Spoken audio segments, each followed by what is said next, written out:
closed out. Yeah. So I'm sure you're starting to feel it. And just talk about, coming off such a thrilling weekend in Boston and taking that to Pennsylvania. Yeah, it was fantastic down in Boston. I mean, one of the coolest hockey experiences I've ever had. Going down there and seeing the whole state of Maine come out and support us meant the world to us. And for us to be able to bring that trophy back home to the state was really special. And now it's a quick turnaround. The regionals are coming out fast, and we got Penn State on our mind. So I was kind of enjoying it for those couple days, Saturday, Sunday, and then Sunday night, Monday, kind of resetting and saying, what, the job's not done, so we need to go refocus and get ourselves ready for Penn State. What did you learn? Anything about them, from video or what their tendencies are? Yeah. We started looking at them throughout the week, and they're a high-powered team, really offensive. They got some really good players who score a lot of goals. So we got to slow them down, be physical with them, play our brand of hockey. It's going to be what we do out there. Focus on our identity, sticking to that. Making sure that we limit turnovers. They want to flow into pucks. They want to be fast and put a lot of pucks on net. So we got to be great defensively. I think we've been playing good defensive hockey the past couple weekends, and we need to continue that going forward. David, that was a heck of an effort on short rest for you guys to win the conference championship. You just mentioned a lot about your defense, but also curious, is there anything else that you'd want to see continue from your championship win into this ensuing tournament? Yeah, I think just the focus and the details and the intensity that we were playing with.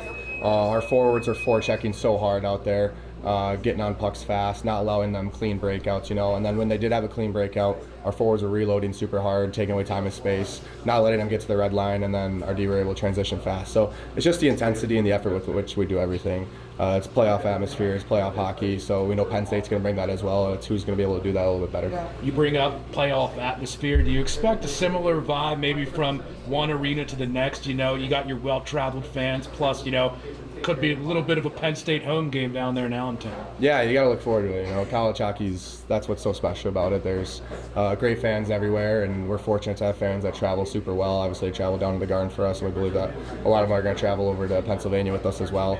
I'm sure there'll be a bunch of Penn State fans there as well, and we welcome that. We welcome a challenge going into another building, not too far from their campus. So we're excited about it. We're not thinking about it too much. We're just going out there and focus on what we got to do to execute and make sure we come out of there with a win in the regional. Last year, you guys lost in this exact round. How can this year's edition make it even further? Yeah, it's just the experience. Same with the Garden, where none of us had been there before, and when we went down there, it was just a business trip. We had taken it all in the year before, our leaders, and so we knew what to expect. And it's the same thing with the regional, where we know what to expect now. We're going in there with the mindset that we're gonna come out on top and we're gonna make St. Louis. So our leaders got to set that tone. Myself and the other captains, the other seniors who have been in regionals before, played in these moments, set the tone and know that it's another big game, but you gotta just treat it like it's another one where you're going out there and you're just playing your brand of hockey, and whatever happens. The portal's changed college sports so much. Were you curious when you came into the the preseason and stuff how those new guys were going to kind of fit, and how have they how important have they been to the run you're on here? Yeah, you never know when you're bringing in new guys who have been at other programs, what they're going to think of your program and stuff. But Coach Barr and our whole staff does a fantastic job of making sure we're bringing in people that fit into the culture that we've built here my first 3 years and been able to establish this year as well. And those guys have been such critical pieces for us. I mean, they're scoring big goals in big moments. They're leaders for us. Harrison Scott's got an assistant captain just in his second year, and I live with McCarr and Mitten, and they've just been fantastic. They not only bring it on the ice. I mean, you guys see everything they do on the ice, but the stuff they do off the ice is fantastic as well.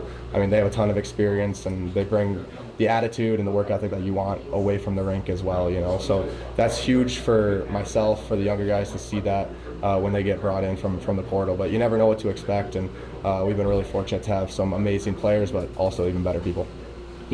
Coach talks about the first 5 minutes. Is that something he preaches a lot with you guys? Because you guys came out hot, broke both those hockey semifinal and championship games. Is that something you guys really focus on? Yeah, we've been focused on that for 4 years, where it's those first 5 minutes. You want to win that, and you want to set the tone for that whole game. And you can do that in the first 5 minutes by winning the face-off, getting that first hit, putting a puck in behind them, establishing your forecheck, getting a shot on net, staying out of the box. So that's those first 5 minutes of the game really set the tone for the rest of it. And we want to make sure that we're on our toes, we're dictating the pace in those first five. That's something we talk about with the staff, something we talk about when the staff isn't in there. Remind guys, hey, we're coming out with that intensity. Everybody's first shift go out there and be as tight as possible, and we can do that in the first 5 and let that carry over to the rest of the game. Well, as callous as you guys are as a team, just touch a little bit on the kind of the Penn State atmosphere with all that you guys have been through, including that Thursday to Friday turnaround. Is that something as players that you even worry about? Because there's been a lot of commotion with the fans that, oh, this is a Penn State home game. How could this happen? But is that something you guys even really worry about? No, we're not too worried. Obviously, we're aware of it, but it's college hockey. It's awesome. You want to go play in an awesome atmosphere. You don't want to go to a building where there's only 200 people. You want to go there where it's sold out and you're playing with high intensity, whether it's the Maine fans or the Penn State fans. I believe the Maine fans are going to travel just as well, and we're looking forward to the challenge. We're a team that we love the grind. We love the discomfort. Whatever the situation is, we look forward to that. We chase that because that makes us better players and makes us more prepared for whatever situation we face. So I think we're ready for this moment. We're ready for whatever we might face down in Penn State or down in Pennsylvania, and it's going to be awesome. One more, guys. Yeah. Okay, one down, one to go. That was your message when you got back to Orono. Yeah. Is winning championships almost addicting? Does it make you just want to chase that feeling and that success more once you've tasted it, and especially since the absolute insane fan Yeah. you guys have got? Yeah, absolutely. It's the coolest thing is once you win one, you're just hungry, like you said, for the next one. And when it's been something that you've been talking about for 3 years, where we've wanted to win a hockey championship, we want to win a national championship, and we've kind of just manifested that where it's just the expectation for us. We expect ourselves to go out there and compete and be able to compete for a national championship. We put ourselves in a good position to do that. So yeah, like you said, it's one down, one more to go, and we're excited about it. I might show.